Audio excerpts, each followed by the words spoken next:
Hello and welcome to another episode of Reading Reddit with Amber. Today I have another set of outrageous stories from r/Am I the Jerk for you. Shout out to the person who sent me this first story, which is, Am I the jerk for giving my wife an ultimatum about getting a dog? I had a dog when my wife and I got married. I loved her. She was my buddy. When my wife got pregnant, she became increasingly paranoid that the dog would be a danger to the baby. She brought up rehoming and I refused. She was a, quote, aggressive breed, but she was trained. One day, she called me crying at work that the dog ran away and she couldn't run after her. I believed her. I looked for that dog for weeks. I finally just accepted it because we had to go to the hospital to welcome our child and there were just other pressing concerns. It's been 5 years since then, and we now have 3 children. I've wanted to get a new dog, but the kids take a lot of energy and time. My wife has always had a new excuse not to get another dog.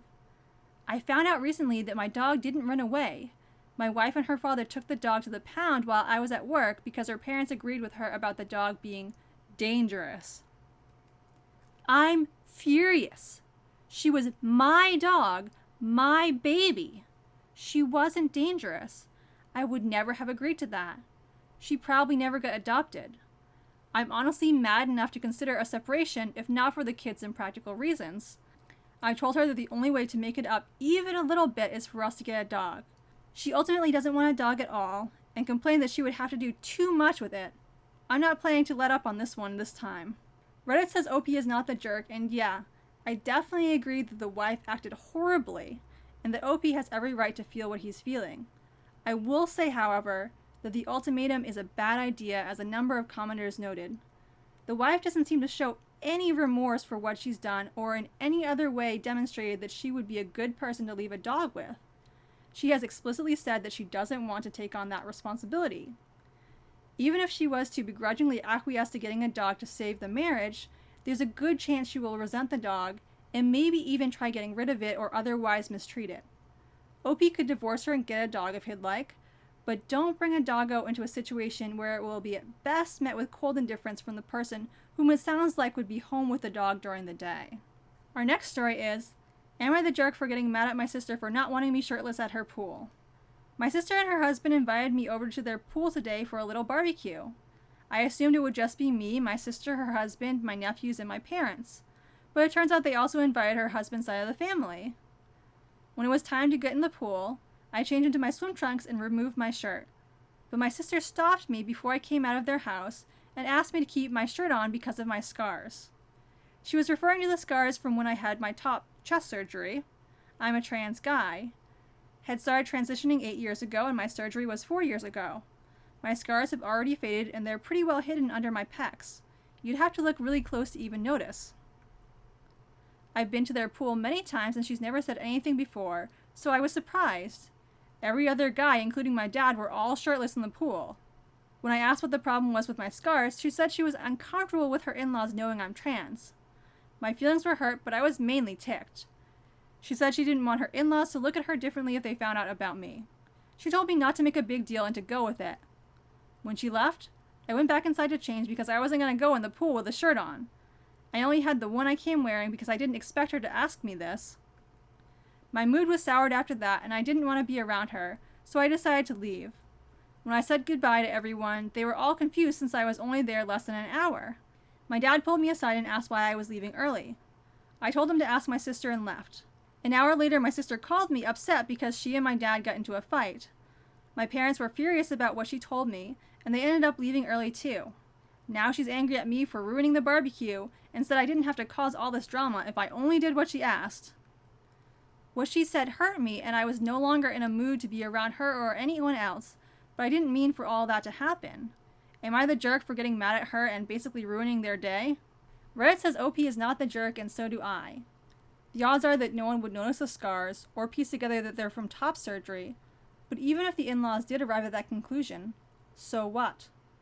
OP doesn't have to hide his scars or his transness to appease anyone, and if the in-laws were upset that OP is trans, that's their problem to get over.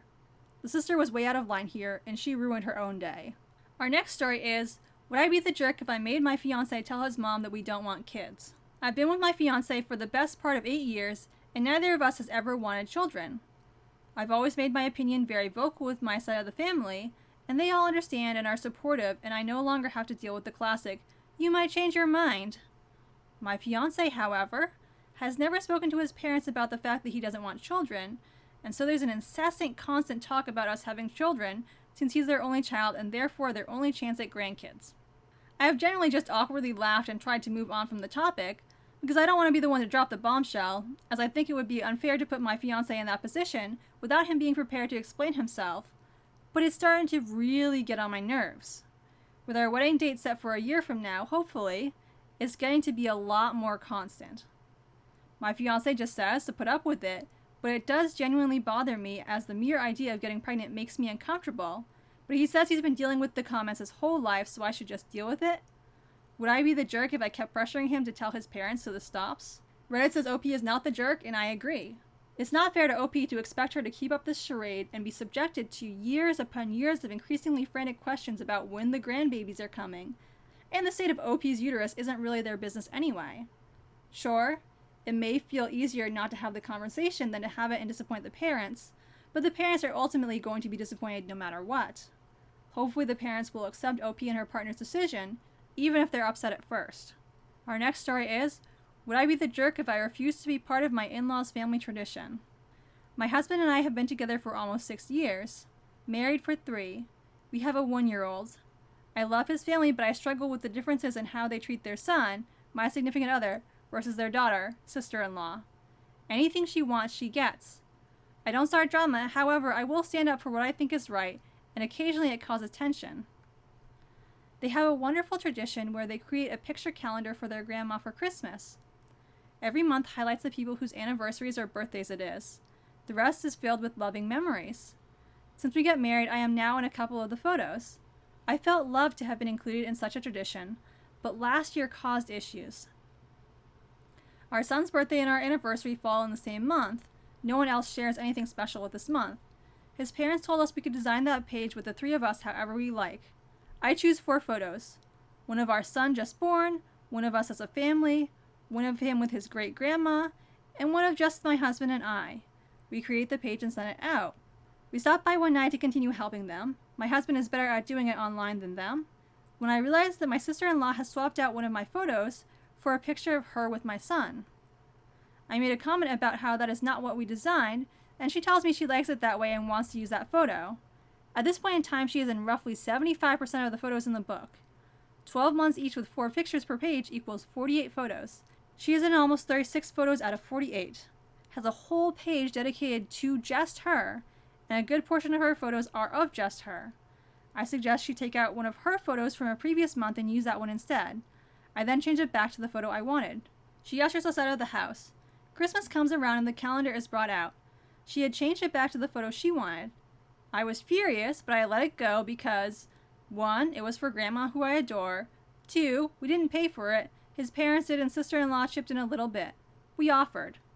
This year I offered to help with the calendar again and get told she has a special idea for the year. She wants to do recreation photos, take an older photo and using the same people take the photo again.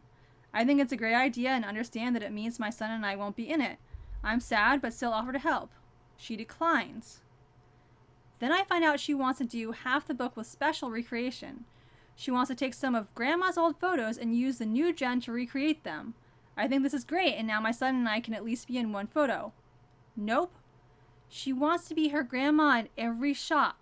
Wants to use my significant other as Grandma's husband and my son as my father-in-law as a baby. They have no use for me. I mentioned this makes me upset and I want to be part of the tradition, and upon her parents pushing, she tells me I can take the group family photos. Would I be the jerk if I tell them no? That if I can't be in it, I don't want anything to do with it? Update. Wow, this has taken off. Thanks for all the love. So a few hours after I posted, my significant other came home from lunch and inquired as to why my phone was blowing up. I told him. He was ticked. Turns out his sister-in-law told him a little about the ideas and that the whole family was involved. He assumed that meant me. He is now refusing to do anything unless I'm part of it, and that our son will not be in anything unless we are a part of it, unless it's a Jen picky grandpa with grandson. Said I am his most important family. Now he wants nothing to do with the calendar. I am trying to talk him into talking to his parents first, as this is a lovely tradition. I just want to be part of it too. And OP noted in the comments that she and her husband were planning on doing a photo book of their son's first year of life for the grandma as like their own little thing that they were going to do. Reddit says OP is not the jerk, and so do I. Leaving OP off the calendar sends a message, intentionally or unintentionally, that she's not really part of the family. Asking OP to be the one behind the camera hardly seems to challenge that notion. It seems perfectly reasonable to opt out of that role and make a photo project of her own instead. Our last story is, am I the jerk for discriminating my grandchildren? My daughter Elle got pregnant in her 20s and gave up a child for adoption. Though my husband and I were upset, we fully supported her and thought she was strong for making such a tough decision. She's doing well now and is married with kids. Her husband knows about the child she gave away for adoption. A while ago, we heard from her daughter S that she gave away. Our granddaughter contacted us sobbing that her adoptive family had given her away as a baby, and she was in the foster system with an abusive family. She's 12 years old. My husband and I agreed that even though Elle didn't want her, she's still our grandchild and we have the resources to help her. We adopted S and now she lives with us. We got S a new wardrobe and redid our guest room to be her room. We also made a college fund and put about $60,000 in it. Basically, we treat her how we treated Elle. S is now our daughter by law and in our hearts. Elle was indifferent to us adopting S. However, Elle went ballistic when we told her about S's college fund. We didn't think Elle would mind since we paid $80,000 a year for her college education, and S is now our daughter too. Elle is mad because her other kids don't get a college fund from us, even though Elle and her husband have already gotten it taken care of. But Elle says we are spending more on S and aren't treating the grandkids equally. She says that her kids will resent us and Elle for not being treated like S. However, S is our daughter now, and Elle's kids are our grandchildren. S has no support system besides us, and we treat her just like Elle. We don't discriminate among our grandchildren, and if Elle had taken an S, she would have been treated like the other kids, aka no college fund. Am I the jerk? Reddit says OP isn't the jerk, and so do I. S may be biologically OP's granddaughter, but legally and meaningfully S is OP's daughter. It's perfectly reasonable to treat two daughters similarly, and to treat daughters differently from granddaughters. Some commenters pointed out that Elle's reaction may have more to do with the painful feelings S's now prominent role in her parents' life has brought up. The choice to give up a child for adoption can be a fraught one for many, and learning that this child had a rough upbringing could be making her feel ashamed and guilty. It may be worthwhile for OP to suggest to Elle that she try counseling, so that she can appropriately deal with any feelings S's presence is bringing up. Those are all the stories I have for you for today. I hope you enjoyed today's video. If you did, please consider giving it a like or letting me know in the comments. I post new videos twice a week, funny or outrageous ones on Wednesdays and spooky ones on Sundays. Thanks for watching and have a great day.